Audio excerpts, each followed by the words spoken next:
Sa ovim dečkom nešto nije bilo u redu. Počeo je čudno da se ponaša. Opsovao je majku Predragu. Uzeo je nož i izboo ga je 2 puta po telu. Razlog je bio F taj i taj, odnosno kako mu je utvrđena šifra psihoza šizofrenog tipa. I Predrag je imao podstanara i on se zvao Vob. I šta da mu je Vob rekao? Predraže, pobi celu kasarnu. Pa on bi pobio celu kasarnu. Odmah čim je, napravila korak da izađe, pala je pokošena drugim metkom koji je bio smrtonosan. I tu se okupio sada veći broj policajaca kako bi videli šta se nalazi u toj kesi. I kada su je otvorili, usledio je šok.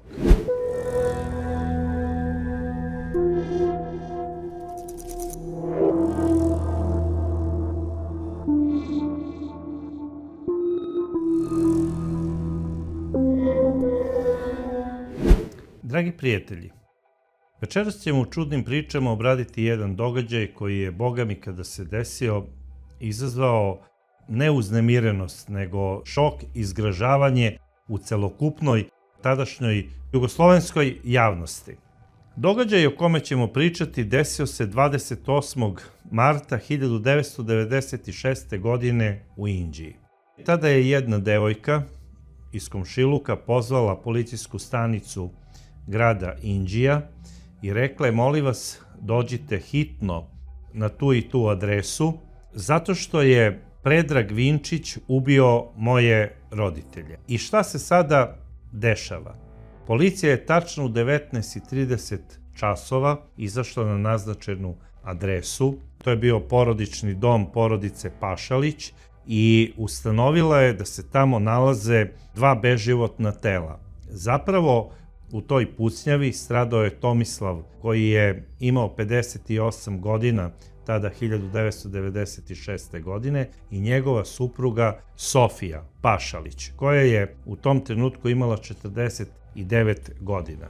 Ovo je bila divna porodica i pored ovih supružnika koje sam naveo, Tomislava i Sofije, ovo dvoje ljudi imali su i ćerku i sina.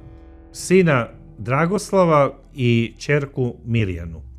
Ovo dvoje divnih ljudi je stradalo od ruke Predraga Vinčića. I sada ja bih trebao da posvetim ne jednu, nego 2 emisije, 3 emisije o dobroti ove divne porodice, a posebno stradalih ljudi, odnosno bračnog para Tome i Sofije. Međutim, situacija je takva da ćemo pričati večeras u ovoj emisiji, nažalost, o negativnom junaku najviše. Odnosno, o ubici. Ne zato što mu posvećujemo pažnju jer je uradio neko veliko delo, nego je uradio nešto strašno izgražavajuće, ali mi to moramo da analiziramo detaljnije i zbog toga će ova emisija malte ne u najdužem toku priče biti posvećena njegovom liku i delu.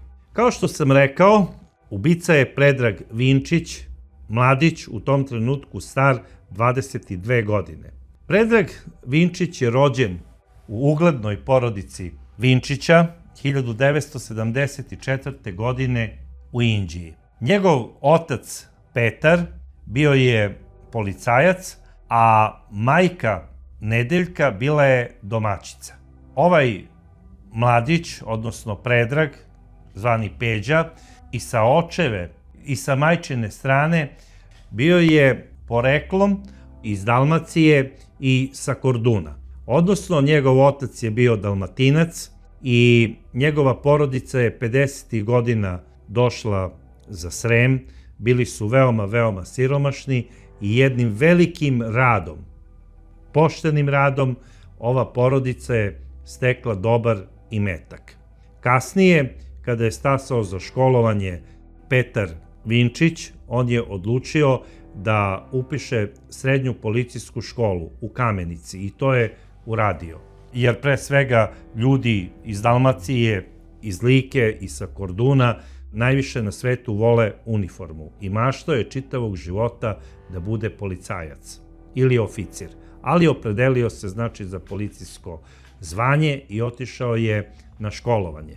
Po završenoj školi bio je i raspoređen u policijsku stanicu Inđija. I kako govore njegove kolege, bio je veoma častan i pošten policajac. Bavit ćemo se kasnije malo i njegovim likom, detaljnije, ali generalno svi su govorili da je Petar Vinčić ekstra pošten čovek i dobar policajac. On je, kako to obično biva, tražio devojku iz svog starog kraja odakle su njegovi i upoznao je jednu divnu, prelepu devojku u Inđiji i to je bila Nedeljka, devojka koja je poticala iz porodice Koprivica. Zaljubio se u nju jer je bila jako lepa, markantna, visoka, imala je lepe crte lica i crnu prelepu kosu. Petar se zaljubio u Nedeljku, a i ona u njega, zato što je volela uniformisana lica, a na kraju krajeva i ona je došla iz Krajine, tačnije sa Korduna. Kada je imala 8 godina i kada je trebala da krene u prvi razred, njeni su se doselili tamo sa Korduna u Inđiju. Napravili su kuću, otac Milan je radio u pivari u Staroj Pazovi, majka Sara radi kao domaćica i školovali su svoje dete, Nedeljku. Mislili su da bude medicinska sestra ili tako nešto, međutim ona je odmah posle osnovne škole bacila oko na prelepog policajca Petra i stupila je s njim u vezu i posle toga su se i venčali.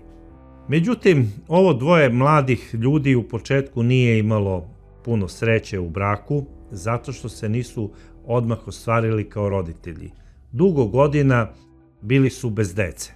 I kada se Petar načisto onako ohladio da neće postati roditelji, on je govorio svojoj supruzi Nedeljki: Nedeljka, nemoj da brineš, nismo mi jedini, možda nam je takva sudbina. Ali 1974. godine desila se sreća. Nedeljka je zatrudnela i Petrovoj sreći nije bilo granice. On je bio najsrećniji čovek na svetu. I te 1974. godine dobijaju sina prvenca Predraga. Njihovoj sreći nije bilo kraja. Otac Petar je bio van sebe od sreće i njegove kolege u SUP-u Inđija su govorile da je 3 dana češćavao. Jedino što nisu kolege znale, malo ga je nervirao plač bebe, ali on to nije javno govorio, nije to nikome pričao ni u poverenju, ali ga je generalno to izluđivalo. Ali je njegova supruga Nedeljka to pravdala: eto, dugo godina nismo imali dece i sada ne može moj Pera da se privikne na plač bebe. To je opravdanje imala i njegova tašta Sara, ali generalno to baš i nije normalno. Ako očekujete sa nestrpljenjem toliko godina dete, normalno je da će ono plakati, mislim, da razumem šta treba da radi dete. Ali ajde, neću sada da zalazim u te detalje, to ćemo da obrazložimo malo kasnije. Šta se dešava? Predrag, kao i svaka zdrava beba, bio je baš krupna i velika beba, odrasta. Kada je imao 6 godina, njegova majka je ponovo zatrudnela i rodila još jednog sina, odnosno Predrag je dobio brata Nenada. Po onoj hajdučkoj pesmi iz onog epskog ciklusa o hajducima, braći Predragu i Nenadu. Znači, Nenad dobija ime po onom hajduku iz tih pesama. Roditelji su smatrali da braća treba da budu verna jedan drugome, kao što su Predrag i Nenad iz te hajdučke pesme. Posebno otac Petar je insistirao da se drugo dete krsti imenom Nenad. Sada, moram da kažem da su Petar i Nedeljka bili veoma vredni ljudi. Petar je od svog tasta dobio plac odmah do tastove kuće i on je na tom placu počeo da zida kuću zajedno sa suprugom Nedeljkom. I sazidali su jednu veoma lepu kuću, pristojno onako lepu kuću, sa svim onim što je potrebno za savremeni život. Sada, Moram da kažem da u svemu tome pomagali su ih i tast i tašta. Imali su tast i tašta i neku zemlju, uvek su imali da svojoj deci daju i sir i svašta nešto. Tast je radio u pivari, kao što sam rekao, u Staroj Pazovi i uzeo i neke kredite, kupio je neki nameštaj Simpo koji je poklonio zetu i ćerki, tako da roditelji su razmišljali o svojoj deci. A šta se dešava u samoj porodici Vinčića? Tast i tašta su Koprivice, a oni su Vinčići po Petru. U porodici Vinčić se dešava to da Nedeljka još uvek je mlada, deca su mala, Nenad polazi u 1. razred, Predrag je već u 5. razredu, ima 13 godina. Nedeljka se iznenada razbolela od neke teške bolesti i preminula je. To je bio veliki šok za sve u porodici, posebno za Predraga i za Nenada. Oni su danima plakali. Toliko su plakali da otac Petar je odlučio da ih da babi. Baba u tom periodu imala je isto jedan peh, zato što je njen suprug odmah po odlasku u penziju iznenada preminuo. I sada ona je sama u svojoj kući, a Petar je sam sa decom u svojoj kući. Međutim, kada je sahranio suprugu Nedeljku, on je decu doveo tašti i rekao je: tašta, čuvaj, molim te, decu, jer ja ne mogu da im perem, ne mogu da im kuvam i ne mogu da se brinem o njima kao što ćeš to ti moći. Tašta Sara, kada je to čula, rekla je: Bože Pero, kako možeš da me pitaš da li ja hoću da prihvatim decu, pa ja ću za tebe sve da uradim. I ne samo da je to rekla, ona je nekako malo čudno i zavodljivo namignula svome zetu Petru. Sada, po nekoj priči, zetu se to dopalo, pa ju je uštinuo za obraz. Mislim, delo je neverovatno, ali tako govore Petrove komšije. Jer kada je Petar prepričao ovaj događaj nekom svom kolegi na poslu, tamo u policijskoj stanici, je to jedva dočekao da ostane sa drugim kolegama, znači jedva je dočekao da Petar ode i da ostane sa drugim kolegama kako bi im prepričao ono što mu je Petar rekao u poverenju. I kolega je rekao: ljudi, nećete verovati, naš Pera izgleda da održava svoju taštu Saru. I svi su bili u šoku. Čak ga je i komandir pitao da li je to moguće, a Pera se onako šeretski smejao. Prihvatio je to kao šalu, ali šalu sa osmehom. Mnogi bi to demantovali, neki bi se i naljutili, odmahnuli bi rukom, a on se samo onako šeretski smejao, kao pravi mangup, kao pravi lola. Sada, da li je to bilo istina ili ne, tako pričaju Perine kolege. I šta se dešava? U ovoj porodici sve funkcioniše normalno, ono što nije normalno to je da se baba našla u ulozi majke. Ono što se kaže u narodu, ne može se protiv sudbine i neke stvari ne mogu da se promene. I ja razumem doduše i baku Saru, ona je možda sve to prihvatila iz straha da deca ne odu u dom. Međutim, kako je prolazilo vreme, deca su postajala sve nestašnija, posebno stariji Predrag. Nenad je još uvek mali, nestašan je i on, ali stariji Predrag razvija se baš u krupnog mladića, ulazi u pubertet, šokiran je još uvek zbog iznenadnog gubitka majke, to nije mogao tako lako da preboli i sa ovim dečkom nešto nije bilo u redu. Počeo je čudno da se ponaša. Često je menjao svoje mišljenje kada bi nešto rekao sa svojim drugarima kada priča. Zatim, svoje raspoloženje je menjao, te ljut je, te nije ljut. Zatim, njegova opažanja postaju slabija, te nije primetio ovo, te zaboravio je ono, te svašta nešto. I mnogi su primetili da sa Predragom nešto nije u redu. Ali ovaj dečko je završio osnovnu školu kako je završio. Baka je bila prezadovoljna što je on dao malu maturu. Upisao je srednju mašinsku školu, počeo je da ide i na praksu, tamo je bio u 2. razredu srednje škole, kada je imao neki incident sa profesorom. Profesor koji je vodio praksu, rekao mu je da zašrafi malo jače neki šraf na nekoj mašini, on je zašrafio baš onako jako i taj šraf je pukao. Možete da zamislite koliko je to bilo šrafljenje.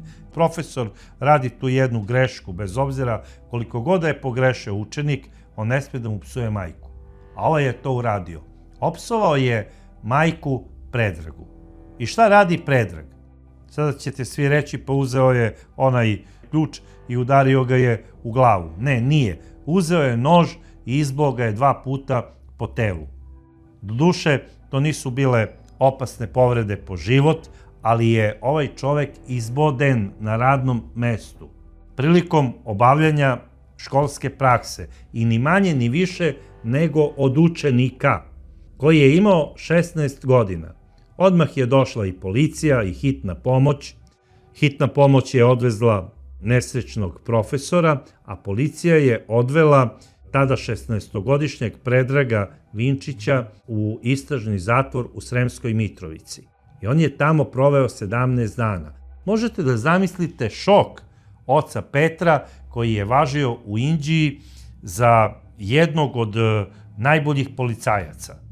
Bio je prosto van sebe, rekao je ja sam sve mogao da očekujem, ali to od Predraga nisam. I najviše je krivio svoju taštu Saru. Sara o njemu ne vodi računa, Sara je popustila i tašta Sara kaže ovako: aman Petre, Peđa je već veliki momak, ja ne mogu više da vodim računa o njemu, molim te preuzmi ga i počni da ti brineš jer on mene ništa ne sluša. Sada je umalo ubio nastavnika. Sutra će možda ubiti nekog jer je počeo da se bavi i politikom. Kaže ovaj, kakvom bre politikom? Pa kaže, postao je strastveni obožavalac SPO-a i njegove politike. Ja mu kažem, sine, pusti SPO, nemoj ni da ideš tamo na te njihove skupove, nemoj ni da se družiš sa njima, politika je opasna. I nemoj se baviti time jer na kraju, ako dođe do rata, svi ti političari će na kraju rata sesti u avion i pobeći će ko kralj za London, a ostaće sirotinja da se krvi između sebe. I onda kaže meni Peđa, baba daj, nemoj da se glupiraš, počne da mi se smeje, kaže ti se ništa ne razumeš u politiku. Ovo su sada novi političari, oni nisu izdajice i nikada neće ostaviti srpski narod. I onda otac Petar kaže mu, upravo je Peđa, šta ti Saro znaš u vezi politike, nemoj ti da se mešaš njemu u život, jeste on ovoga sada izbo, ali ja sam proverio, to su lake povrede, nije to ništa strašno. Sada, policajac Petar je morao da zna da je to napad na nečiji život i ugrožavanje nečijeg života i da treba da taj ko je to uradio odgovara. Ako je popravni dom u pitanju, popravni dom. Maloletnički zatvor, maloletnički zatvor. Trebao je Predrag da bude osuđen.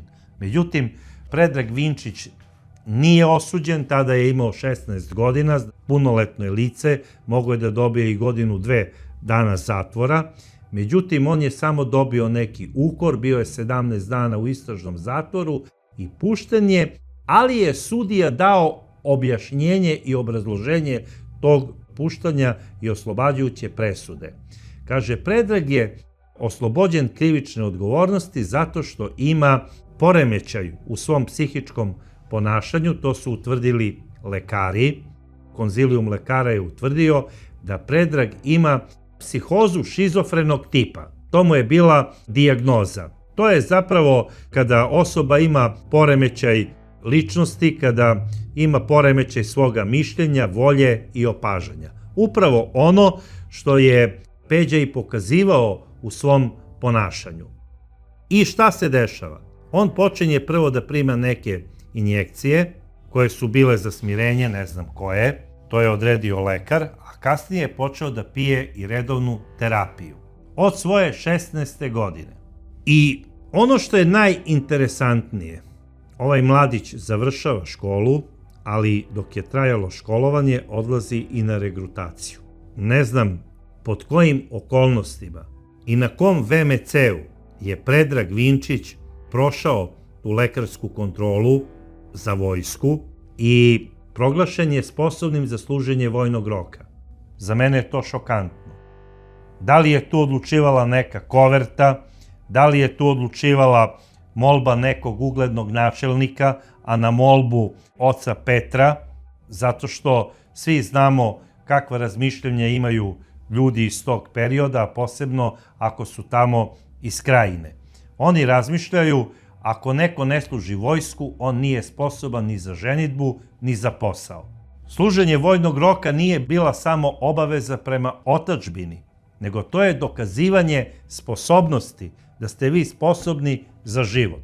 I sada pretpostavljam, znači ne mogu da sa sigurnošću da tvrdim, ali pretpostavljam da je i otac Petar iskoristio sve svoje veze koje je imao u MUP-u da bi njegov Peđa prošao vojnu komisiju.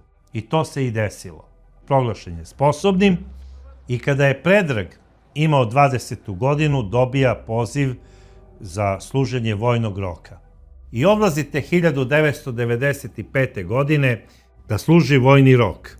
Predrag je otišao tamo, nekoliko puta je dolazio na neka odsustva, dolazio je u uniformi kod kuće, bio je visok, izrastao je u veoma krupnog mladića, u jednom periodu je bio čak i jako onako debeljuškast. Kada je otišao u armiju, imao je 193 cm visine i 140 kg težine. U armiji je bildovao, tamo je trenirao, ne znam ni ko je rod služio. Prvo se pitam kako je uopšte mogao da bude vojnik, ali to sam se pitao već 15 puta u ovoj emisiji, od kada je pričam. I on je smršao jedno 20 kg tim treniranjima i postao je prilično zastrašujući. Ne zgodan, nego zastrašujući. Kako su ga opisivali njegovi prijatelji iz armije, kaže, on je ličio na neandertalca. Tako je izgledao Predrag Vinčić, i u faci i u telu. Imao je malte ne spojen vrat sa ramenima, koliko se raširio u vratu kao Tyson. Bio je prosto kao gorila. I šta radi Predrag Vinčić? Predrag Vinčić i dok je služio vojni rok imao je problema sa svojim živcima. Hvatali su ga živci, govorio je kako jedva čeka kada završi vojsku da ode na Ravnu Goru, da vidi tamo šta se uradilo. Takođe je pričao u jednom periodu da eto ni Biblija nije mogla da mu pomogne, jer moram da naglasim da po završetku srednje škole, taj period između srednje škole i armije, Predrag Vinčić koristi u izučavanju Biblije. I toliko se posvetio izučavanju Biblije da je počeo da propoveda Bibliju, jer je smatrao da je on neki polumesija. Išao je u jednom periodu u odelu od kuće do kuće. Nije bio u nikakvim sektama, bio je pripadnik Srpske pravoslavne crkve, nosio je sveto pismo i išao je od kuće do kuće kako bi nagovorio ljude da se vrate na pravi Hristov put, a da ne idu uzalud i da ginu tamo po raznoraznim ratištima. Prosto su ga proglasili ludim. I sa svim tim svojim dijagnozama koje je imao, psihoza šizofrenog tipa i još Biblija ispod ruke i svašta nešto, čudi me da kada su ga vidjeli oficiri onako krupnog i debelog, nisu pali u nesvest. Mislim, ja bi se onesvestio da sam na njihovom mestu. Ne znam, od muke bi se onesvestio kada bi video šta vojni odseci šalju na odsluženje vojnog roka. I ovo možda i ne bi spominjao da se u našoj zemlji ponovo ne uvodi obavezno služenje vojnog roka. Jer ne daj Bože da vojne komisije počnu ponovo da šalju ovakve vojnike na odsluženje vojnog roka kakav je bio Predrag Vinčić. Ima dijagnozu šizofrenije, ima pokušaj ubistva, krivično delo čim je izbio nožem nastavnika, znači ne trpi autoritet. Ne znam kako je on primao komandu od svojih oficira. Kada dođe onaj oficir i kaže ajde skupljaju se pikavci, skuplja se lišće, a to je u stvari psihoterapija. Zašto psihoterapija? Jer onda tu vide u tom skupljanju lišća, papirića i opušaka, vide tačno ko je nervozan, ko ne trpi autoritet i onda ga odmah diskvalifikuju. Neke šalju i na vanredne lekarske preglede i ti završavaju sa služenjem vojnog roka. Međutim, šta se dešava sa Predragom? Predrag, kako je sam kasnije govorio, on je i upućen kod nekog lekara koji mu je prepisao bensendine, pio je ove lekove i bio je pod terapijom. Prosto ne mogu da verujem da je neko bio pod terapijom, a služi vojni rok. Najverovatnije da je on bio upućivan u neke vojne bolnice tipa VMC, VMA ili tako nešto. Znači ne znam gde je služio. I da je tamo trebao da ostane do izlečenja. I šta se dešava sa Peđom? On je izgurao skoro 8 meseci vojnog roka. U decembru 1994. je otišao na odsluženje vojnog roka i trebao je da služi vojni rok do decembra 1995. godine. Predrag je išao po tim bolnicama, najverovatnije koristio ko zna i koje terapije mimo ovih lekova koje sam naveo i lekarska vojna komisija je odlučila da Predrag nije više za služenje vojnog roka. U avgustu 1995. godine Peđa je otpušten iz vojske kao nesposoban. On, kako kaže, ne znam razlog, međutim u kartonu mora da piše razlog. Razlog je bio F taj i taj, odnosno kako mu je utvrđena šifra psihoza šizofrenog tipa. On to ima godinama. Sa tom šifrom je došao u armiju, služi vojni rok sa tom šifrom i otpušten je iz vojske da ne služi vojni rok zato što je nesposoban. E sada, nije mi jasno kako je sve trajalo to lečenje u armiji samog Predraga Vinčića. Jer pre svega, kada ga matična jedinica, odnosno kasarna, gde je služio vojni rok, uputi na takvo lečenje, da li je to VMA ili VMC, nebitno, oni obaveštavaju i matični vojni odsek odakle je došao vojnik. Obaveštavaju depešom da je njihov vojnik koji je upućen u njihovu jedinicu na lečenju u periodu od tog datuma do tog datuma i šalju im zdravstveni karton. Tako da vojni odsek iz Inđije nije mogao da ne zna da oni imaju već vojnika na odsluženju vojnog roka sa dijagnozom F ta i ta. Znači oni su morali to da znaju. Takođe, ovi vojnici su jako opasni za služenje vojnog roka, zato što mogu da imaju i neke lude ideje. Mogu da imaju i nekog svog životnog saputnika, odnosno podstanara, kako se to kaže, koji im da neku ideju u smislu, dok je ovaj na straži, Predraže, uzmi ti taj svoj kalašnjikov i malo prevaspitaj onog tvog klasića koji će s tobom sada stražariti recimo kod nekog magacina. I onda nam se desi situacija da vojnik ubije vojnika. I onda se mi pitamo kako je to moguće? Pa moguće je ako je došao sa šifrom tom i tom. Iako nije utvrđena na vreme šifra u armiji, da mu se oružje u ruke, on umesto da čuva objekat, on ubije vojnika koji čuva taj objekat. I onda posle kukulele, ajde da se peremo, a ne znamo odakle da krenemo. Jer to je strašno opasno. Posebno što smo svi onako ranjivi kada su u pitanju te institucije, vojska i policija. Očekujemo da one ne smeju da zataje. Međutim, pukotina koliko hoćete. I da skratim priču, najviše pukotina i dolazi upravo iz tih vojnih odseka koji šalju decu na regrutaciju i gde ih vojna komisija, da li po nekom naređenju ili možda po nekom, kako da kažem, ispod žita datom poklonu, da li u vidu koverte ili nečeg drugog, proglasi sposobnim, a oni su ludi. Ne bukvalno sada ludi, ali u ovom slučaju, što se tiče kod Predraga, on je bukvalno bio lud.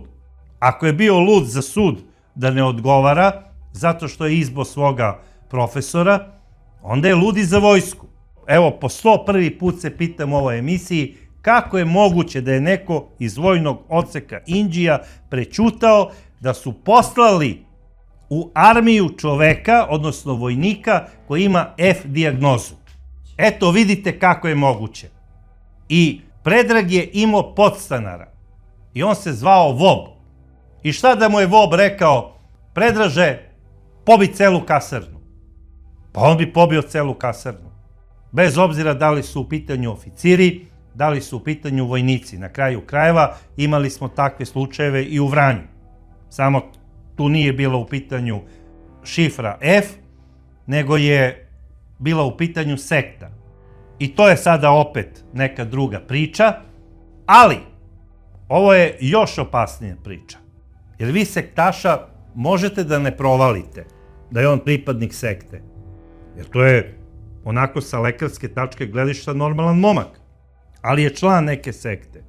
Ali u ovom slučaju, lekar koji i nema neko veliko iskustvo, samo da je eto završio medicinski fakultet, pa čak i da je student medicinskog fakulteta, ima da provali da je neko zaista bolestan i da po svom ponašanju i po svom ophođenju prema drugim vojnicima u kolektivu odudara od svih i da je za lečenje, a ne za armiju. I pre svega, ovde je zatajila i armija, ako je tačno ovo što priča Petar, ja nisam znao da su mog sina otpustili iz armije, onda je zatajila i vojska. Onda neko iz vojske je napravio propust, nije obavestio vojni odsek, jer vojni odsek je dužan da posle toga obavesti i matičnu policijsku stanicu, odakle je takav vojnik. Na kraju krajeva, kao što sam i rekao već nekoliko puta, da bi neko bio otpušten iz vojske, i to posebno za sva vremena, treba da prođe lekarski konzilijum i da ima tamo najmanje 5 potpisa. I kako je moguće da nekog ko je nenormalan puste u fazonu ajde idi kući, nisi sposoban. Vojnik koji se otpusti sa redovnog služenja vojske dužan je da se najdalje u roku od 7 dana prijavi svom matičnom vojnom odseku da je došao kući živ i zdrav. Posebno kada pričamo o ovom periodu, pa do 2012. A vojni odsek je dužan da obavesti komandu stana, tako se to zove, odakle je vojnik pušten sa služenja vojnog roka, da je stigao živ i zdrav. I to tako funkcioniše. I tako je funkcionisalo. I sada ja ne znam kako je moguće da Predrag Vinčić donese odluku da se krije u svojoj kući, da to ne zna ni njegova baka Sara, da to ne zna ni njegov otac Petar, koji je policajac i koji živi u neposrednom komšiluku, jer kao što sam rekao, izgradili su kuću do kuće. Kako je moguće da to ne zna niko, samo je znao Predragov 6 godina mlađi brat Nenad, da mu je brat došao iz armije u avgustu mesecu i da, eto, 5 meseci mora da se šteka zbog sramote od ostalih rođaka, da mu se ne bi smejali i od sramote zbog oca, navodno. On je, znači, 5,5 meseci bio u šteku, kao da je u pitanju neki član mafije, nikoga nije viđao, on se krije. S obzirom da se krije, znači ne ide ni kod lekara, ne koristi nikakve terapije i nije mi jasno kako ljudi iz vojnog odseka nisu obavestili policiju da pošalju patrolu kako bi proverili da li je Predrag Vinčić došao kući, a ako nije, da policija utvrdi gde se nalazi taj čovek. Jer je u pitanju, znači, nestao momak. Pušten je tamo sa psihijatrije u armiji, idi kući, niko ne zna gde je toliko vremena, skoro pola godine. Po čemu se tu ljudi radi? Koga tu laže? A na kraju krajeva moram da kažem, ako je sa dijagnozom Predrag Vinčić uspeo da se sakrije i od oca koji je važio za najboljeg policajca u Inđiji, onda slobodno mogu reći da Petar Vinčić nije bio nikakav policajac. Kad on ne zna komu se nalazi u kući kod tašte, to ne zna čak ni tašta. Pa ko je tu lud? Kakav je on policajac? On je nikakav policajac. Sramota je nazvati ga jednim od najboljih. Kakvi su onda ovi koji nisu najbolji? A njima može da se krije ko zna koji odmetnik u neposrednom komšiluku, u njihovom stanu. To su gluposti. I ja ne verujem da Petar Vinčić nije znao gde mu je sin. Te godine Petar Vinčić je dobio i penziju, otišao je u penziju. Dobio je za uspomenu i pištolj marke TT. I gde se nalazi taj pištolj? Pa u njegovoj kući. Tu je imao i neke rezervne uniforme i svašta nešto. I da li on vodio računa gde se to drži ili ne, to je sada već diskutabilno, ali ono što se isto nije znalo, to je šta je radio Predrag Vinčić 5,5 meseci, a da to niko ne sazna. Samo je znao njegov maloletni brat Nenad. On je spavao u nekoj pomoćnoj zgradi koja je do bakine kuće. Tamo je spavao, ali komu je nabavljao hranu, lekove, komu je prao garderobu? Petar je preko puta. Da li on dolazi da obiđe imanje? Dolazi novembar mesec, postaje hladno. Normalno je da ovaj počinje da se greje. Da li se Petar zapitao ko je ono tamo u pomoćnoj zgradi kada stalno ide dim? Da li se Petar kao policajac, kao otac zapitao šta radi moj sin u armiji? Treba da mu pošaljem paket, treba da mu pošaljem pare. Pa da mu je poslao samo jednom novac, tamo u toj vojnoj pošti gdje je služio vojni rok, stiglo bi mu obaveštenje na kućnu adresu. Poštovani gospodine Vinčiću, vaš sin od tog i tog avgusta više nije vojnik Vojske Jugoslavije, otpušten je iz vojske i nalazi se kući, na kućnom lečenju. Znači da Petar Vinčić nije vodio nikakvog računa o svom sinu, ako je tačno da nije znao da je on izašao iz vojske. Znači nije mu slao novac, nije mu išao u posete i nije mu slao pakete. Ja ne znam ni jednog vojnika koji je služio u normalno vreme vojsku, a da nije dobio mesečno bar jednom uplatu od svojih roditelja ili jednom u 2 meseca paket. A obično, malte ne svakog meseca je dobijao svaki vojnik paket i obavezno uplatu, da ima za grad i za kantinu. Šta je sa ovim momkom? Ko njemu šalje uplatu? Niko. Komu piše pisma? Niko. Kao otac morao je da napiše pismo: sine, Predraže, kako si? Ako je bar malo vodio računa o svom sinu i brinuo o njemu, ispada da nije. Ili je bio preveliki lažov, ili totalno neodgovoran otac. A ispada da je bio i jedno i drugo, jer umesto svog sina da je odveo na lečenje, a morao je da zna da je njegov sin bolestan i da nije za vojsku, i samim tim je morao svakog dana da vodi računa šta se s njim dešava. A ne u fazonu mesecima me ne zanima gdje mi je sin. Umesto da ga je poslao na neko lečenje, u Kovin ili tamo gde treba, da se posavetovao sa nekim psihijatrima, možda ne bi ovaj bio tako zaglizao u svoje ludilo i možda ne bi toliko počeo da se druži sa svojim podstanarom Vobom. Jer Vob je počeo sada da utiče na Predraga. To je znači njegov podstanar. Materijalizovani, nepostojeći čovek, koga je samo Predrag umislio. Počeo je da mu deli savete. Treba da uradiš to i to. Primetio sam to i to. Pa mu je Vob jednom rekao: primetio sam da onaj Rade Marjanović, koji je tvoje godište, maltretira tvog brata, da mu uzima pare, da mu otima sendvič, da mu je skinuo patike, svašta nešto.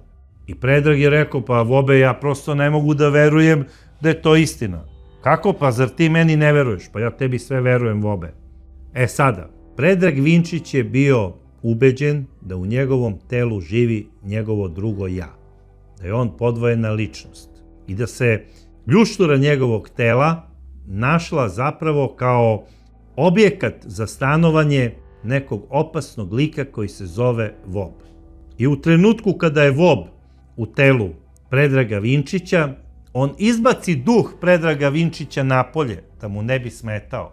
I onda radi svašta nešto. Da li su to bludne radnje, da li su to neka nasilja, to je sve onako kako bi Vob odlučio. A Predrag je tvrdio da on gleda onako sa strane, ali ništa ne može da preduzme. I sada jednom tako je Vob ušao u njegovo telo i rekao je: kad ti ne možeš da zaštitiš svoga brata, zaštitit ću ga ja. I onda je Vob u telu Predraga izašao napolje, sreo je Radeta Marjanovića i rekao mu je: Rade, ajmo kod mene do kuće da malo popričamo. Rade je bio srećan. Mislio je da je Predrag došao na neko vanredno odsustvo ili ono odsustvo pred kraj vojnog roka. Mislio je da je došao možda i ranije iz vojske, jer je bio već 28. decembar. A ovaj je u januaru trebao da završi vojni rok.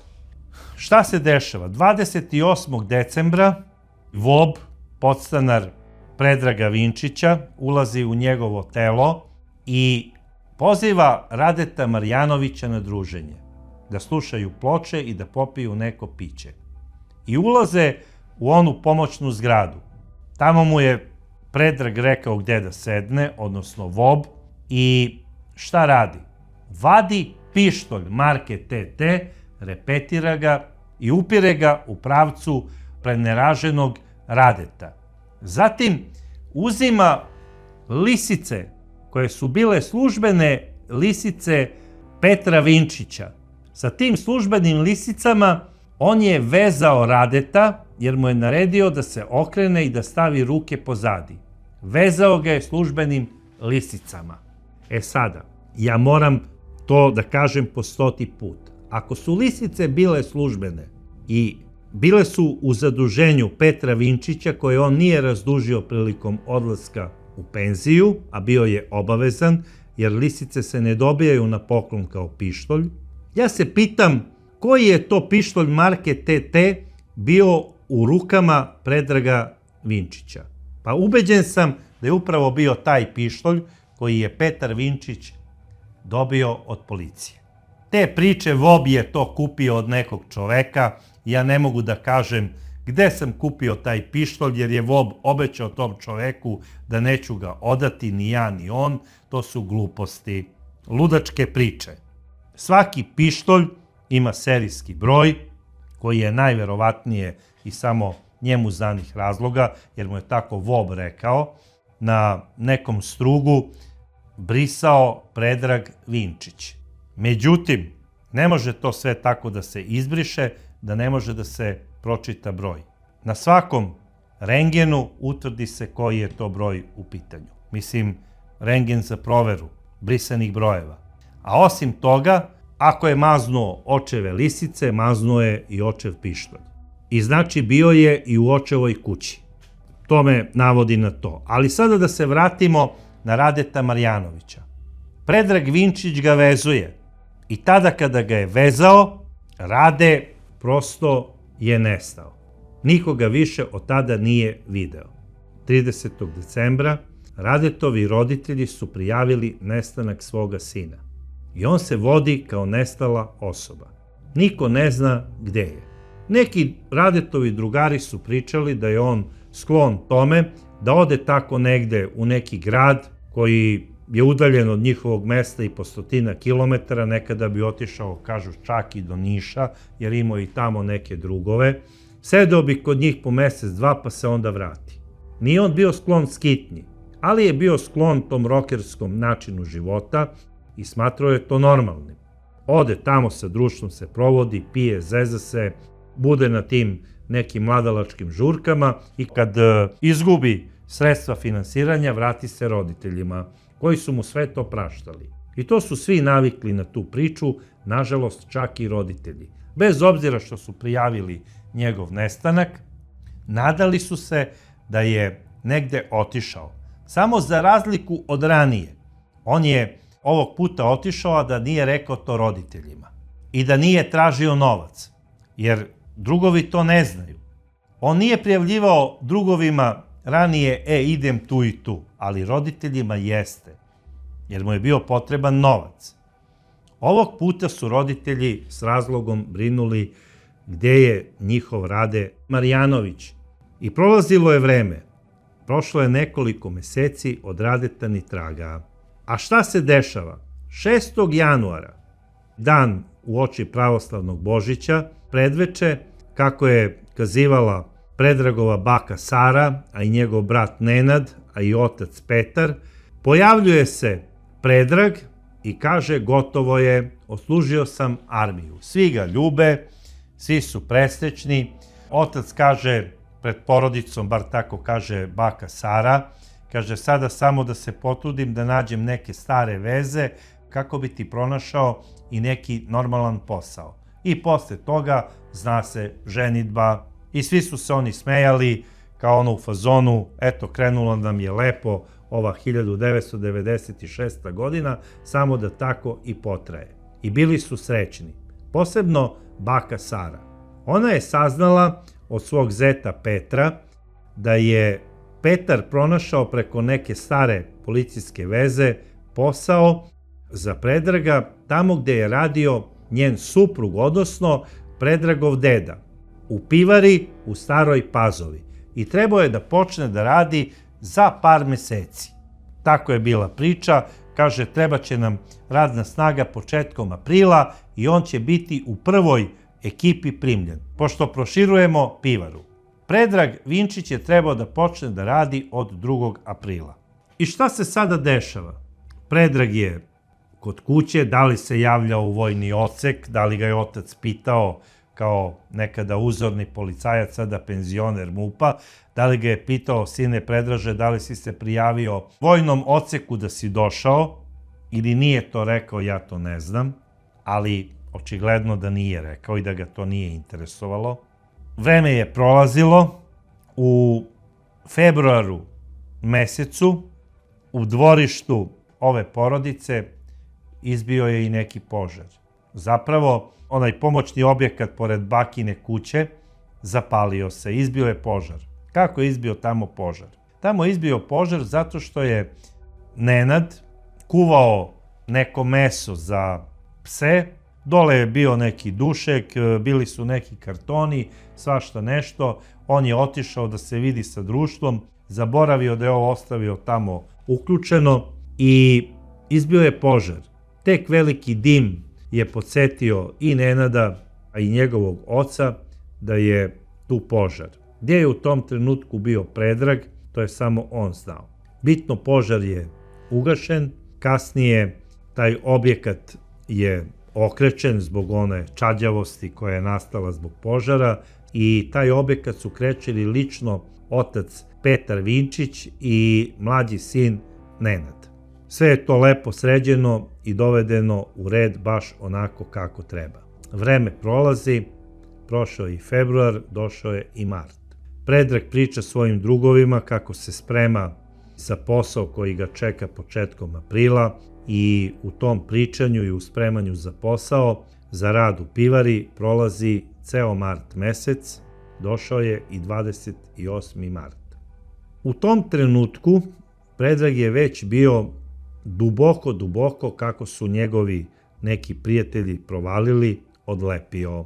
Zato što, od kada su ga viđali kako je došao iz armije, već jače od mesec dana, možda i cela 2 meseca priča kako se razočarao i u Bibliju, i u armiju, i u sve nešto što se dešava u ovoj zemlji i sad mu se i ne radi više u onoj pivari, jedva čeka da skupi neki devizni novac u većoj količini i da ode iz zemlje. Jer u ovoj zemlji nema nade ni za kog, pa ni za Predraga Vinčića. I da je najbolje otići negde u inostranstvo. I to je možda jedino normalno što je rekao ovaj čovek, mada je bio duboko poremećen. I došao je taj kobni 28. mart, Predrag Vinčić je odlučio da ode do svog druga Dragog Pašalića kako bi od njega pozajmio navodno neke ploče, kasete i neke časopise u vezi muzike. Međutim, tada kada je krenuo u 19:30 časova u kuću svog druga, pitam se samo da li je tamo krenuo Predrag Vinčić ili možda Vob Vinčić, njegov podstanar. Zašto to kažem? Zato što je Predrag sa sobom poneo onaj famozni tetejac za koga mislim da je pištolj njegovog oca koji je dobio kada je otišao u penziju. Poneo je široku lepljivu traku koja se koristi za oblepljivanje paketa. Poneo je takođe jedan sprej suzavac i poneo je jedan sprej za omamljivanje, odnosno sprej koji izaziva pospanost i malaksalost. Najverovatnije, ne da bi tražio ploče ili kasete od svog druga Dragog Pašalića, nego sa namerom da opljačka porodicu Pašalić. A zašto? Zato što je Predrag, po znacima navoda Vob Vinčić, znao da su Pašalići nekih 20 godina bili na privremenom radu u Nemačkoj. I pretpostavljao je, s obzirom da je kod nas inflacija, da se ne koriste banke u smislu štednje novca, pretpostavljao je da sav novac drže u kući. I planirao je svašta zlo ovoj porodici i na kraju da tu istu porodicu opljačka. I dobro je znao da se tamo ne nalazi Dragi, jer ga je video da je kolima otišao negde dalje, da je otišao iz Inđije. I tada kada Predrag zvoni na vrata porodice Pašalić, otvara Sofija, žena koja je obožavala Predraga. Obožavala ga je još iz detinjstva. A zašto? Zato što je znala da je Predrag ostao bez majke, jako mlad, sa 13 godina, sažaljevala ga je. Njen sin je bio isto godište kao i Predrag. Smatrala ga je svojim detetom. Kad god bi došao, uvek bi mu dala da nešto pojede na kašiku. Uvek bi ga pitala da li treba nešto da mu opere i ispegla, jer kako je govorila, možda baba nema vremena. Takođe, neretko su i davali novac za džeparac Predragu, dok je bio klinac. Sofija i njen muž Tomislav, oni su smatrali Predraga drugim sinom. I on je zvao Sofiju Kevo. I Sofija je obožavala njegov osmeh. I kada je otvorila vrata, kada je videla njegovo ogromno telo ispred nje, ona se nasmešila. Kaže, sine Predraže, dobroveče, jer tražiš našeg sina, našeg dragog? Kaže, ne, došao sam ako je tu da mi da neke ploče ili kasete, ako nije, to može da uradi i Mira, misleći na njihovu ćerku. Ništa to nije bilo sumnjivo Sofiji. Znala je ona odlično ko stoji ispred nje, rekla mu je, evo sada ću da pozovem Miru da ti ona da te ploče i kasete koje tražiš. Jer ja ne verujem da će Dragi doći u skorije vreme kući.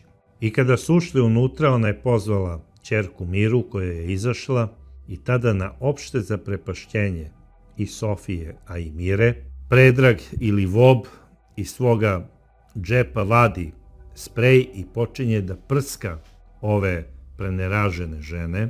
Međutim, izvadio je pogrešan sprej, nije izvadio omamljivač, izvadio je suzavac.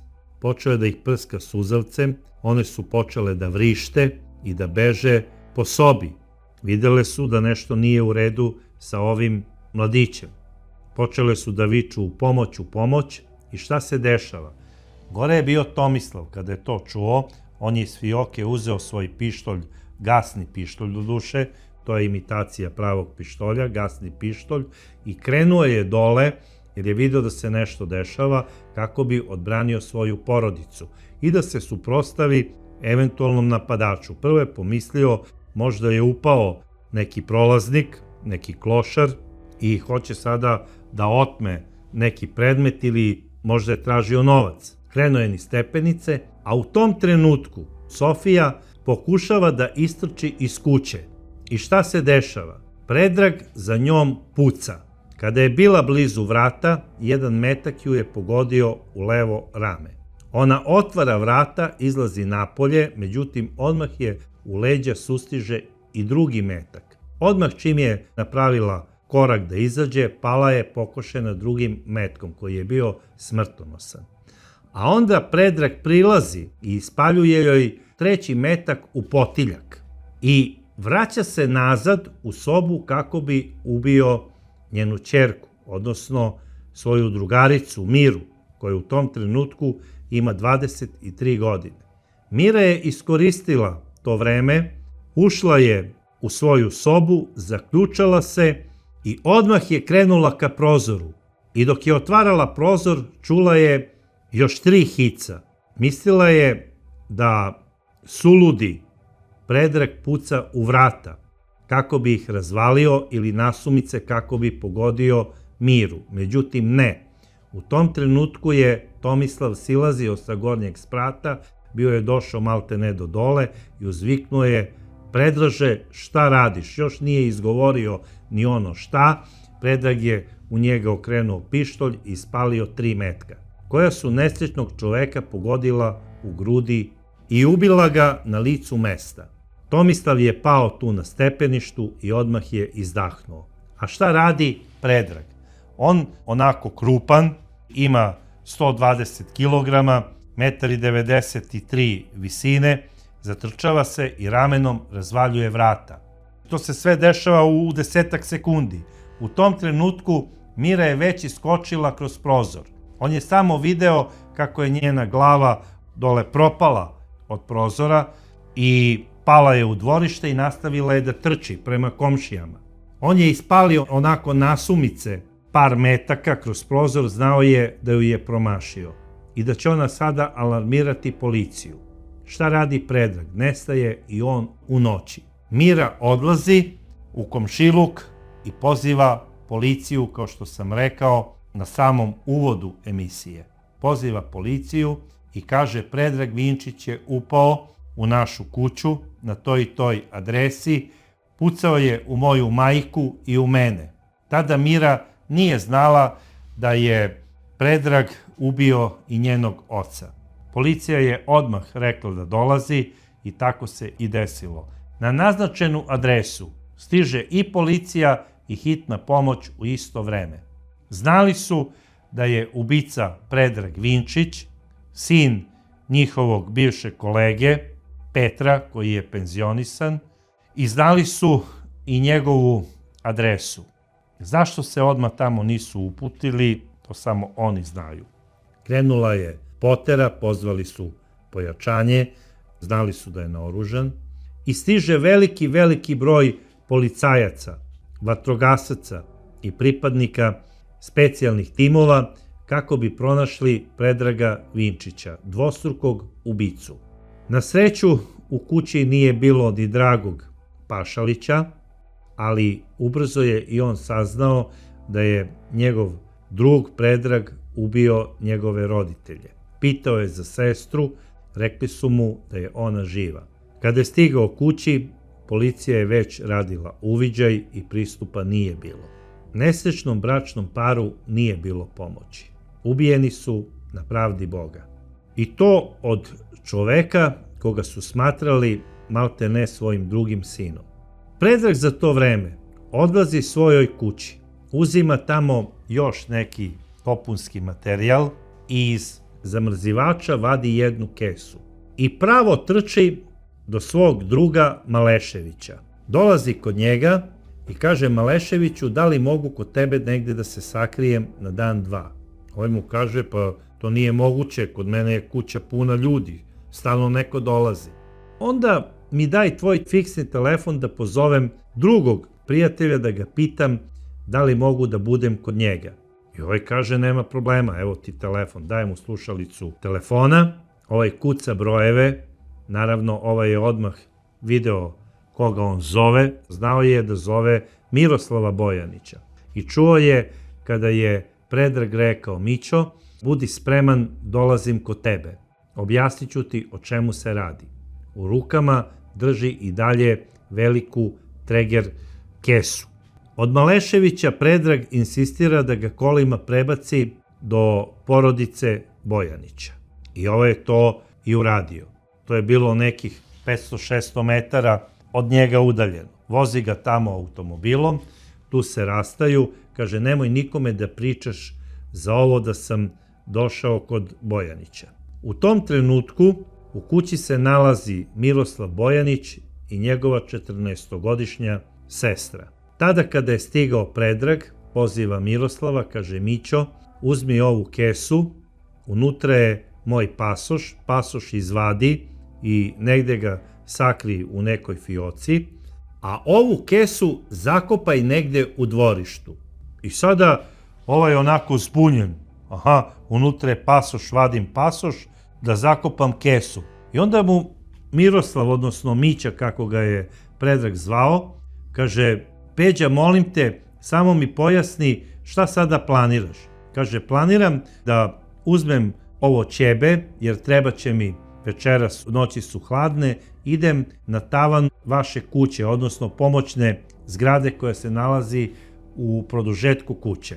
I onda je na opšte iznenađenje Miroslava Bojanića Predrag onako glomazan prislonio stube i popeo se na tavan. Popeo se gore, Miroslav Bojanić drži onu kesu, samo što je uspeo da pomeri one stube u neko ćoše, tamo pored tih stuba je stavio i onu kesu. U tom trenutku dolazi 10 vozila policijskih pod rotacijama i 40 policajaca opkoljava njihovu kuću. Miroslav je sav sluđen, zbunjen, trči unutra da se sestra ne bi uplašila, a kada je utrčao tamo, bila je i njegova majka. Vratila se iz komšiluka. I kaže: šta se ovde dešava? Miroslav je rekao: stvarno ne znam, ali očigledno nekog traže. Policija je onda upala, dok je majka još onako zbunjena, postavljala pitanje deci: pa da niste uradili ovo, ono. Policija je upala u njihov dnevni boravak i rekla je: morate da izađete hitno, gospođo, sa decom, da vas evakuišemo, na tavanu vaše kuće nalazi se opasan čovek, odnosno dvostruki ubica. I to kada je čula Miroslavljeva majka, ona izlazi sa sinom i sa ćerkom napolje, bila je srećna što je sada policija tu, odlaze tamo gdje su im i rekli i policija počinje 8-časovne pregovore sa Predragom da se preda. On je na tavanu zgrade, kaže: ako mi priđete, aktivirat ću bombu i bacit ću je na prvog ko mi se približi. Niko od policajaca nije smeo da preuzima rizik i da radi nešto na prečac. Došli su i pregovarački timovi specijalne policije. Krenula je opširna akcija ubeđivanja odmetnutog Predraga da se preda policiji ili će ga u protivnom likvidirati. A onda je došao i istražni sudija koji je pozvan zbog uviđaja iz Sremske Mitrovice i počeo je i on da pregovara sa Predragom i obećao mu je da ako se preda, da će preduzeti sve što je u njegovoj nadležnosti kako bi mu se omogućilo časno suđenje. Predrag je prihvatio razgovor sa sudijom, takođe i sa tužiocem, i rekao je da bi odmah sišao, ali ima jedan problem. Ispao mu je negde osigurač iz bombe. Čak je dao predlog da se policija skloni kako bi on izbacio bombu, jer ne može da drži do beskonačnosti bombu onako na kašiku, bez osigurača. I kaže: ne mogu nikako da pronađem osigurač. Istražni sudija je po njegovom glasu zaključio da je Predrag jako nervozan i da govori istinu. Rekao je svim policajcima da ni u kom slučaju ne prilaze, jer će ovaj dečko sigurno ili odleteti u vazduh ili će bombu na kraju morati da baci, jer ne može da je drži do beskonačnosti. I šta sada radi Predrag? Posle 8 časova, znači već je došlo jutro, on se pojavljuje i traži da mu se doture merdevine kako bi sišao. Podigao je ruke, rekao je da ništa nema u rukama, a da je bombu odložio gore, na tavanu. Sišao je niz one merdevine, policija je odmah tu skočila na njega, vezali su ga i policajci su izašli na taj tavan i pronašli su gore bombu i bila je oblepljena lepljivom trakom. Na taj način je Predrag sprečio aktiviranje iste, a bila je bez osigurača. Znači, planirao je da bombu baci, kao što je i govorio. Šta se sada dešava? Predraga vode u policiju. Tamo mu se uzima izjava. I on priznaje da je ubio bračni par Pašalić, ali je rekao, to nisam uradio ja. Fizički to jesam bio ja, ali psihički ne. To je uradio Vob. I onda je objasnio ko je zapravo Vob, da je to čovek, odnosno da je to duh koji ulazi u njegovo telo, da onda izbaci njegov duh i da radi onda sve ono što on hoće. I da je on tu nemoćan. I da mu je zadnji put dao zadatak da on mora da ubije 3 osobe kako bi bio sposoban za odlazak u neki viši nivo i za uspeh u životu.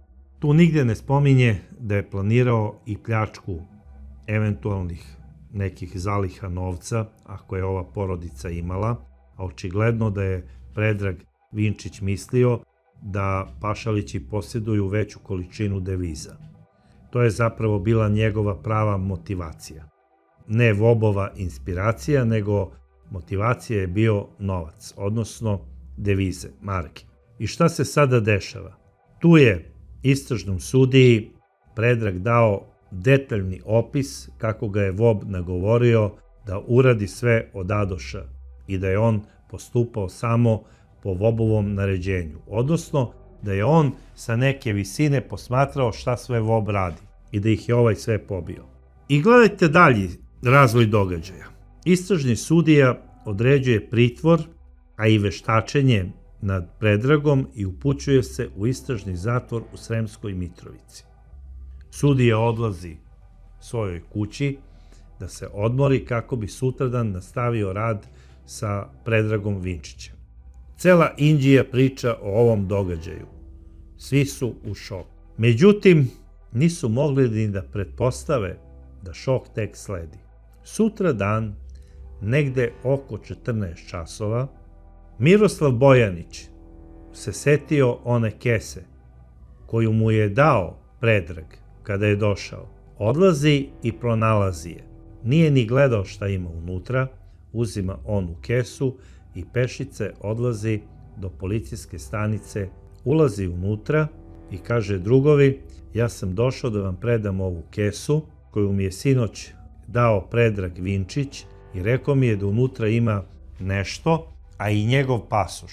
I policajci su uzeli tu kesu, jedan je čak i lupio šamarčinu Miroslavu i rekao je: zašto nam odmah nisi predao sinoć tu kesu? Pa kaže: zaboravio sam, od straha. Kaže: ajde, gubi se.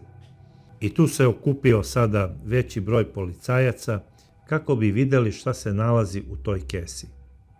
I kada su je otvorili, usledio je šok. Unutra su, pored pasoša, u kesama za zamrzivač bile 2 ljudske šake. Da, dobro ste čuli. 2 ljudske šake koje su bile poluzaleđene. I svi su počeli da povraćaju koji su se tu nalazili. Bili su prosto zgroženi, kao da su gledali neki horor film. Neki su i vrištali od straha. Naravno, odmah su posumnjali da su to šake nestalog mladića koji je nestao krajem decembra, odnosno Radeta Marjanovića, mladića koji je u tom trenutku nestanka imao 21 godinu. Šake su poslate na sudsko veštačenje i na medicinsku analizu za Novi Sad. Tamo je utvrđeno da se zaista radi o ostacima, odnosno o šakama nestalog Radeta Marjanovića. Sada, kada je istražni sudija dobio poziv za ovu priču, prosto mu se smučilo. Morao je da povrati i on. Ovako nešto se nikada nije desilo u njegovoj karijeri, a boga mi i u karijerama svih onih policajaca koji su učestvovali u ovoj akciji. Kada je istražni sudija otišao kod Predraga Vinčića i kada ga je pitao čije su to ruke, on je odmah rekao: to su šake Radeta Marjanovića. I onda je opisao kako je Vob ubio Radeta Marjanovića. Kaže: onim tetejcem iz koga sam ubio bračni par Pašalića, ubio sam i Radeta Marjanovića, tako što sam mu prislonio pištolj blizu čela i posle toga sam ga pomerio na nekih 20 centimetara udaljenosti i spalio sam metak u čelo Radetu, a pre toga sam ga vezao očevim policijskim lisicama. Zatim sam pristupio kasapljenju tela Radeta Marjanovića. Noge sam mu odsekao sekirom i iste sam prvog dana spalio u furuni koja se nalazila u sobi gde sam boravio i gde sam ubio Radeta. Sutra dan sam izvršio detaljno sečenje ostatka Radetovog tela. Kompletno sam ga iskasapio i spaljivao sam ga nekoliko dana. Zadnje što sam isekao i spalio, to su bile glava i ruke.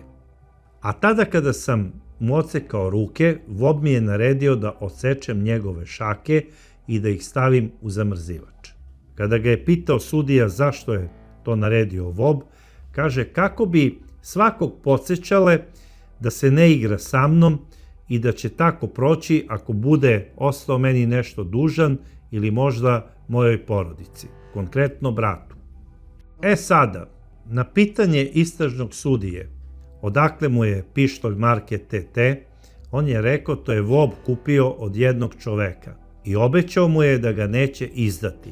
I ja ne mogu sada da vam kažem ko je taj čovek, a pištolj sam kupio i platio po Vobovom naređenju u stanju u kakvom jeste. Bili su izbrisani brojevi. A zašto? To ne znam. I sada dok je trajalo to saslušanje Predraga Vinčića u istražnom zatvoru u Sremskoj Mitrovici, stigla je i nova vest do istražnog sudije, da mora da izađe ponovo na samo lice mesta do kuće Vinčića, jer je Petar Vinčić sebi oduzeo život tako što je presudio sebi konopce. Ja se sada pitam, zašto se bivši policajac Petar Vinčić obratio ako ima službeni pištolj kod sebe, odnosno pištolj koji mu je poklonila policija kada je odlazio u penziju? Ja sam ubeđen da se taj pištolj nije nalazio tada kod njega, već kod njegovog sina.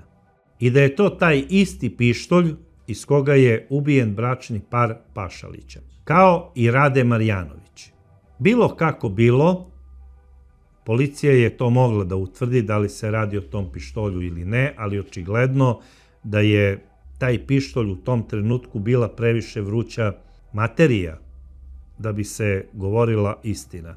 Čak su i neki ljudi rekli da je istraga u toku, da oni nisu potparoli SUP-a te ovog te onog i da to samo može da kaže potparol MUP-a ili u Beogradu ili u Novom Sadu. Da ne bi se ugrozila istraga. Sada, šta se dešava dalje? Nije znači utvrđeno gde je nabavio Vob, odnosno Predrag taj pištolj, ali ono što je bilo odmah jasno, to je da je Predrag Vinčić podvojena ličnost. Takođe je istražni sudija odredio i istražni zatvor i Predragovom maloletnom bratu, koji u tom trenutku ima 16 godina, odnosno Nenadu, zbog osnovane sumnje da je učestvovao u prikrivanju krivičnog dela ubistva, konkretno Radeta Marjanovića, a možda i u otklanjanju tragova. U Inđiji se tada pisalo i pričalo svašta. Ne samo u Inđiji, nego pisalo se svašta po kompletnoj štampi u Srbiji i Jugoslaviji, a u Inđiji se pričao pravi horor. Navodno da su Vinčići bili svi upoznati sa ovim i da je i baka Sara znala za sve ovo i da je učestvovala u otklanjanju tragova, da su Vinčići od nekih delova tela pokojnog Marjanovića hranili pse, a da su neke navodno delove tela spremali i pojeli lično oni. Ja prosto ne mogu da verujem u ovaj kanibalizam, ali tada u Vojvodini se dešavalo svašta. pojavile su se i veštice. U jednom selu u Sremu te 96. godine spaljena je jedna žena pod optužbom da je veštica. Ali o toj spaljenoj veštici napravit ćemo posebnu emisiju i ona će biti tema neke druge čudne priče. Vraćamo se sada na ovaj slučaj. Kažem, prosto ne mogu da verujem da je bilo ovde kanibalizma. Ali ono što verujem, to je da je jedna dijagnoza mladića koji je oslobođen vojske zbog iste, dovela do toga da imamo već 4 humke na Inđijskom groblju. 4 humke. I treba da se zapitamo ko je kriv zbog toga. Krive su institucije. Institucije vojske, policije i mnoge druge, možda i zdravstvene. Niko ni sa kim ne sarađuje. I svi sada ćemo reći, pa to su kancerogene 90. To je tada bilo takvo ludo vreme. Gospodo, imam osjećaj da to ludo vreme traje i danas. I danas niko ni sa kim ne sarađuje lančano kako treba. I danas institucije malte ne kao da su nezainteresovane za neku saradnju. I onda nam se dešavaju ovakve stvari. Isplivljavaju ruke iz zamrzivača, odnosno šake iz zamrzivača. Spominje se kanibalizam. Pronalaze se neka zabetonirana burad zakopana. I to, što je najveća ironija, baš u okolini Inđije. I sada treba da se pravimo kao jao, pa ovo je slučaj iz 96. godine. To je bilo pre 30 godina. Gospodo, to je bilo juče. I probudimo se. Počnimo da radimo normalno svako svoj posao. Savesno. Jer naš posao je zapravo onaj posao gde nas je sudbina postavila da budemo to i to i da se bavimo time i time. Možda nam je čak i neko više biće dalo tu misiju, da je odradimo, a neko možda ima misiju da spreči dobro i ima za zadatak da zavlada zlo. I ko zna, ko sve, na kojim funkcijama možda ima nekog voba kao podstanara. Jer ako je moguće da neko sa šifrom ode na odsluženje vojnog roka, gde se traže i tekako dobre papirologije, da biste bili upućeni da služite vojni rok, da ste zdravi, da ste normalni i da se protiv vas ne vodi krivični postupak, onda mogu da zamislim kakve sve dijagnoze imaju određeni ljudi koji obavljaju veoma važna zanimanja, jer se za ta zanimanja ne traži nikakvo lekarsko uverenje. Da ne nabrajam koje su to sada bitne funkcije. Dakle, Predrag Vinčić je imao podstanara voba i to je utvrdila komisija u nekoliko veštačenja, ni manje ni više, nego u bolnici zatvorenog tipa u Beogradu. 3 puta su 5 lekara potpisali da on ima šifru koju nosi još od svoje 16. godine, odnosno psihoza šizofrenog tipa.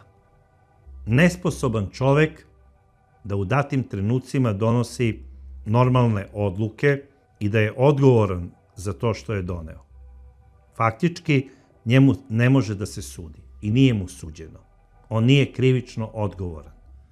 Po našem zakoniku, on je bolestan.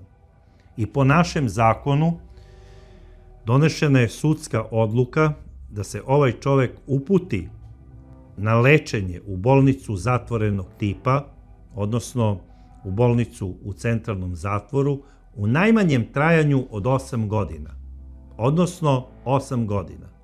A posle toga će konzilijum lekara odlučiti da li će on biti slobodan građanin kao izlečena osoba ili će ostati tamo do izlečenja. Samo što će posle 8 godina da se odluči da li će veštačenje biti na 6 meseci, na 9 meseci ili možda na godinu dana. Inače, moram da napomenem da je na tom suđenju Predrag Vinčić za sebe tražio smrtnu kaznu, jer je objasnio sudijama da je njegov slučaj beznadežan i da on ne može da se izleči, da će vob u njemu ostati do kraja njegovog života i da traži od suda da mu se donese smrtna presuda kako bi se otarasio voba, najvećeg zločinca koga on zna. 8 godina je davno prošlo. Da li je komisija odlučila da ovaj čovek ostane i dalje u bolnici zatvorenog tipa? To je sada pitanje na koje ja neću dati odgovor. Znam šta se tačno desilo sa Predragom Vinčićem, ali hteo bi da budete i vi malo detektivi. Da počnete da razmišljate na detektivski način, jer nam se u okruženju dešavaju iste ovakve priče, i da dođete do neke informacije ili zaključka šta je bilo zapravo sa Predragom Vinčićem i šta je moglo da se desi. Da li on uopšte živ? Da li je i dalje u bolnici zatvorenog tipa ili šeta kao neka tempirana bomba među nama, kao izlečeno ili možda kao zalečeno biće u kome je zarobljen vob i čeka pravi trenutak da izađe iz tela nesrećnog Predraga i da napravi neko veliko zlo.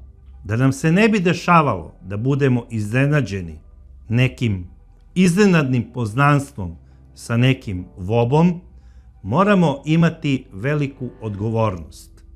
I ne samo mi, nego i oni koji potpisuju lekarska uverenja da je neko izlečen i da treba ponovo da se nađe među nama. Jer ja sam ubeđen da su institucije radile sve kako treba, pre svega u armiji, a i u vojnim odsecima, ne bi došlo do toga da u Inđiji u jednom veoma kratkom roku imamo 4 humke. Dragi prijatelji, ovakvih slučajeva ima bezbroj svuda u okruženju. Zato budimo savesni. A do sledeće čudne priče, ja vas pozdravljam i kažem da sa nestrpljenjem očekujem vaše odgovore i da vidim vaše detektivsko mišljenje. Drage kolege, vidimo se u sledećoj čudnoj priči.